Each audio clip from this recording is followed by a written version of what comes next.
Alright mga kapatid, God bless po sa inyong lahat at naway mapayapa at datnan tayo ng mga salamat po sa mga nakaka-appreciate.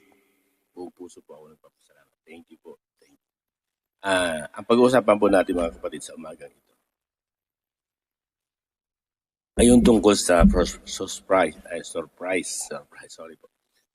surprise rally ng INC. Lumalabas po kasi sa mga negatibong comment o negatibong mga sabi-sabi na nilalaban lang ng INC sa isang tao, kay Senator Rodando Marcoleta. Hindi po. Katunayan, nandun po ako ng first day. Malis po ako ng mga alauna ng gabi na. Para makiisa at para ilaban natin yung tinatawag nating accountability and transparency. Para doon sa, huwag tayong selective, di ba? Justice. Yung hinahanap lang po ng INC ay makatarungan. Ilapat yung mga dapat ilapat na batas ng patas. Para doon sa ikabubuti ng lahat. Hindi dahil sa isang tao lang po yun. Yung bahagi ng tinatawag na pag-call out doon sa mga alam naman natin at alam naman ng lahat na talamak talaga yung nangyaring corruption. Talamak, rampant kung tinatawag na natin yung pagnanakaw sa ating bayan. Kumbaga, ang isa sa mga termino nga sinabi sinaid. Talagang ang nagnakaw sa tanghaling tapat ay talagang hindi po nakamaskara. Diba? Sabi nga, hindi nakabonet, nakabarong pa at sa tanghaling tapat. Kaya yun po yung nilalaban po ng INC. Hindi sa ano pa man o sino pa man sa personal level. Hindi po. Nilalaban nila kasi Pilipino rin po, di ba? Kayo po may karapatan, di ba? May karapatan din po kayong ipahayag ang inyong mga saloobin. Dapat lang na, di ba? May karapatan din ng INC regarding doon. Dahil unang-una, nasa Bill of Rights naman po yan, 1987 Constitution, na bawat karapatan natin ay ating ipadama, ipaalam kung ano man ang gusto natin ipaabot. Hindi dahil sa ano pa man. Kasi ang lumalabas ngayon, naging perwisyo daw sa mga commuter, sa mga nagtrabaho na late, may mga bagay na hindi na asikaso dahil dun sa tindi ng traffic. Pero lagi natin tatandaan mga kapatid. Ang ganong senaryo na sinasabi, talagang mangyayari po yun. Pero hindi nyo ba napapansin na oo, 1, 2 araw, di ba? Ang naging balaki doon sa commuters, naging traffic, pero sa bandang huli, di ba? Ay pakikinabangan ng sampay ng Pilipino. Kung ano man yung inilalaban ng INC regarding doon sa accountability at transparency. Huwag maging selective, di ba, sa pagpapatupad ng batas. Na pinipili lang, di ba? Yun ang nilalaban. Hindi po sa isang bagay o isang tao ang laban na yun. Buong Pilipinas po at buong Pilipino ang inilalaban. Kaya doon sa mga negatibong mga komento, mga negatibong napanood natin, karapatan din po nila yan. Pero sa akin, dangan nga lang, hindi nyo po nauunawaan. Diba? Na minsan, kayo, nandyan din po kayo sa kalsada, diba?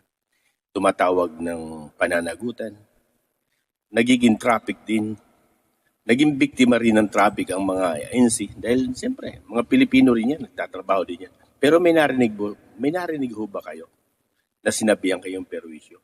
Dahil una-una, iginagalang po kayo. Iginagalang ang inyong mga karapatan. Dahil karapatan ng bawat isa. Pero kapag sila na o ang INC na ang gumagawa at tumatawag ng pananagutan, perwisyo na. Patas po ba yun? Hindi, di ba? Pag kayo pwede, di ba?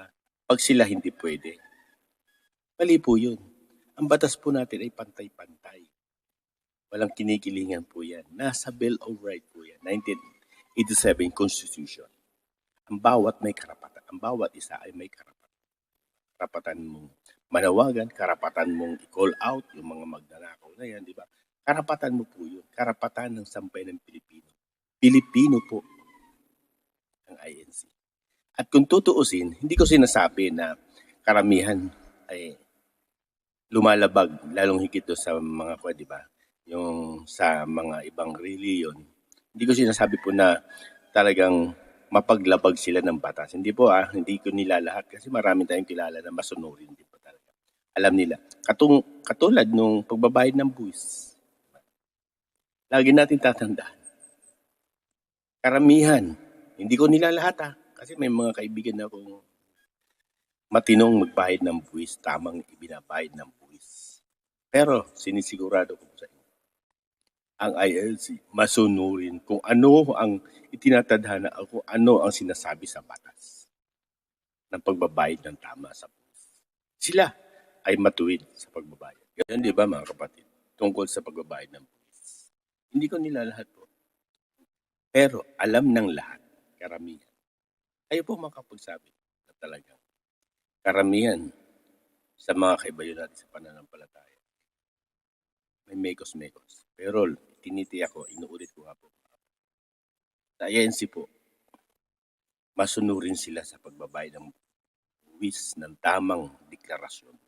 Yun po ang ating nakikita. Pero bakit di mo ganun sistema, di ba? Mas higit siguro, di ba? Na may karapatan ang mga INC na magsalita o magtawag ng accountability at transparency. Dahil unang-una, di ba? Matuwid sila sa pagbabayad ng buwis na ang buwis na pupunta lang sa mga magnanakaw.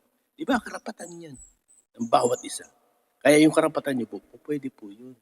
Pero inuulit ko nga po, siguro mas higit silang tumawag ng accountability at transparency. Bakit? Dahil nga alam nila na yung binabayad nila sa buwis ay napupunta lang doon sa mga magnanakaw. Diba? Pilipino sila.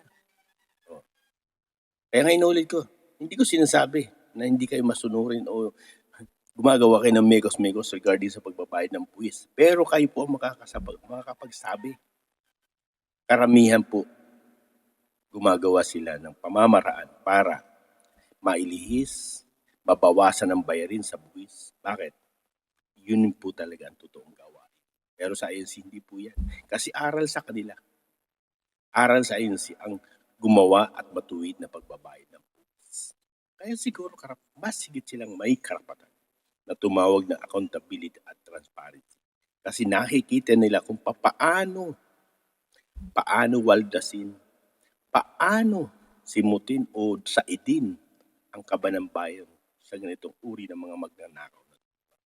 Kaya sana naman, kung mayroon po kayong karapatan sa ganung pamamaraan para may pahayag nyo ang iyong mga damdamin, ay dapat lang pantay-pantay po tayo. Ang INC may karapatan din sa part na yun. Dahil unang-una, Pilipino rin po sila. Sa mga naperwisyo, humingi po ng paumanhin. Sa mga naapektuhan ng trapiko, ganun po talaga. Dahil unang-una, hindi maiiwasan. Pero, sa kabuuan, sino ang higit na magkakaroon ng benepisyo o higit na makikinabang? Di ba sambayan ng Pilipino? Bakit? Kinu-call out po ang mga magnanakaw. Tinatawagan ng pansin upang makita nila na ang INC ay nagkakaisa sa paglaban sa korupsyon. Kaya sana naman naintindihan niyo po yung bagay na yun. Dahil unang-una, sabi, mga INC, nakikialam sa politika. Hindi po ganun Di ba? Sino nga ba? Di ba? Kapag yung mga pare, rally dyan, kasama ng mga sister natin ng mga hamadre. May narinig ba kayo sa INC na perwisyo sila? Hindi po. Bakit? Iginagalang po ng buong INC ang bawat karapatan na magbigay ng pamamahayag upang makita ng pamahalaan o makita ng Estado ang kalagayan na at kung bakit sila tumatawag ng pansin para sa pananagutan. Kaya magkalangan po tayo. Kung kayo may karapatan din po sila bilang Pilipino. Yun nga po, inuulit ko, mas matuwid sila magbayad ng buwis. Pero hindi ko sinasabi kasi may mga kaibigan tayong matutuwid. May mga kaibigan tayong matitino. Pero karamihan may mekos-mekos sa pagbabayad. Yun lang po ang ating panawagan. Kaya, ah, yung bagay na nangyari na sabi wala rin saysay, hindi po yun ang pinakabuod na para mapatalsik o mapababa ang Pangulo. Hindi po yun. Hindi po yun ang purpose nun.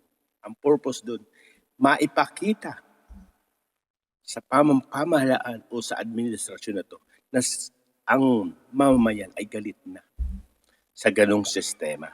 Para maituwid po nila. Hindi dahil sa gusto natin.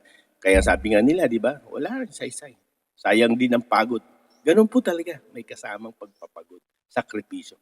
Pero, napansin at nakita nila kung papaano magkaisa ang INC tungkol sa accountability at transparency. Ang layunin po hindi doon eh. Ang layunin maipadama lang, maipakita lang na sila ay nababagabag na sa nagaganap at nangyayaring nakawan sa ating bayan. Yun ang pinakabuod nun. Hindi dahil sa gusto natin mapaalis, hindi dahil sa gusto natin mapabagsak ang administrasyon sa pangunguna ni BBM. Hindi po yun ang layunin po dun.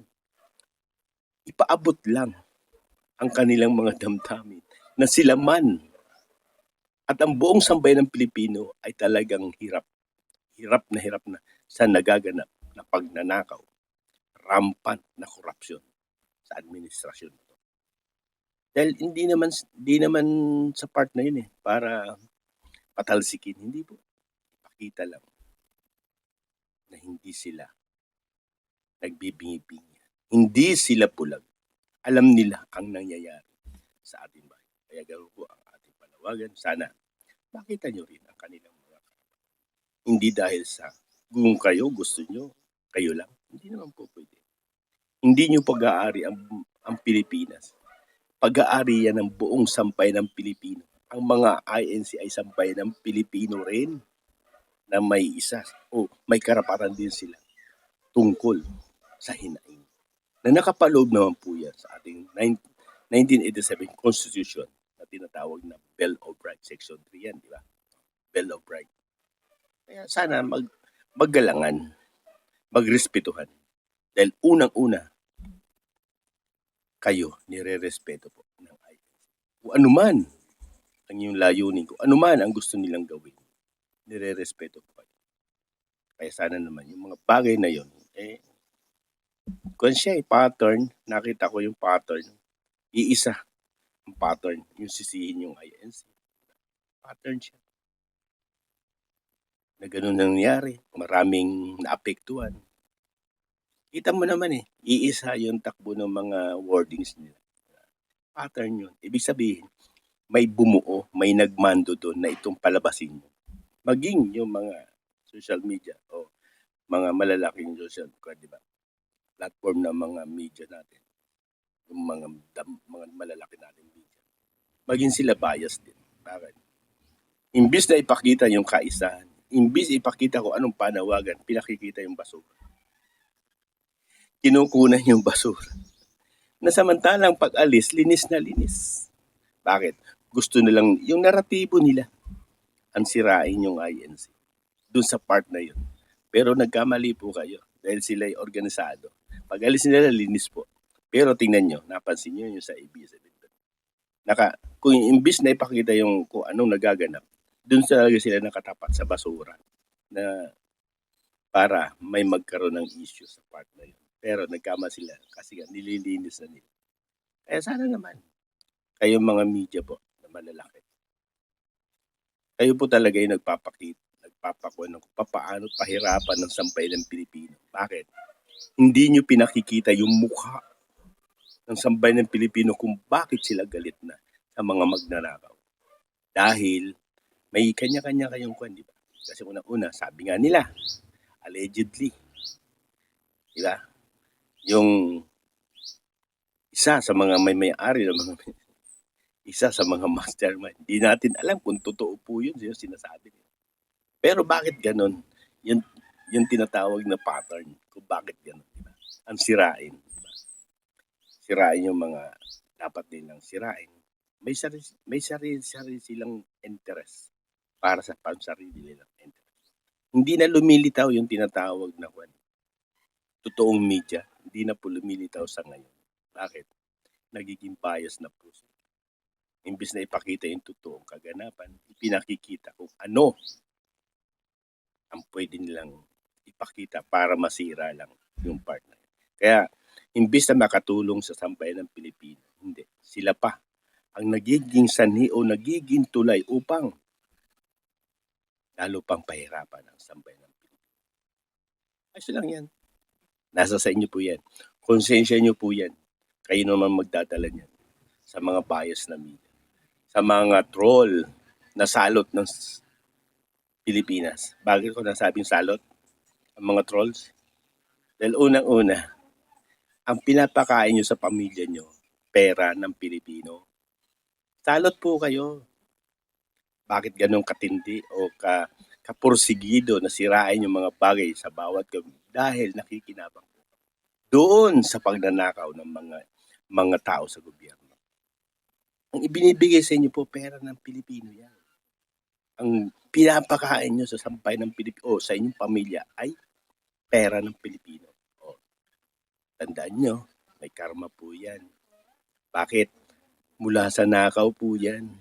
Kapag yung mula sa nakaw, kinakain, pinapakain mo sa mga pamilya mo, tandaan mo, hindi po yan magiging biyaya sa inyo, kundi karma ang aabutin. Okay lang, nakikinabang po kasi kayo eh. Kaya yung mga bagay na mga tinatawag na pattern na para ilabas sirain, yun. Kita naman, alam naman natin yung pattern. Kaya sana naman nga, di ba, magkaayos, maayos o ating bayang Pilipinas. Hindi man, kasi sila kala nila, yun ang layunin eh. Hindi raw nagtagumpay, nasayang pa. Hindi po. Ang layunin ay ipaabot lang na maging sila o maging ang INC, lahat ng kabuuan ng INC ay Pilipino. May karapatan sa panawagan o sa pananagutan upang matigil na po ang korupsyon na nagaganap sa ating bayan. Salamat at God bless po sa inyo lahat. Nawa na ipakita natin na iparamdam natin yung part na yun. Na, basta ako sabi ko nga, kahit ganon, sa nagdaang mga sa 1, 2, nagiging bahagi po tayo. Kahit malayo tayo, gumagawa tayo ng paraan upang maipadama natin, maipakita natin yung layunin natin sa isang pagbabago. Salamat po at God bless po sa lahat.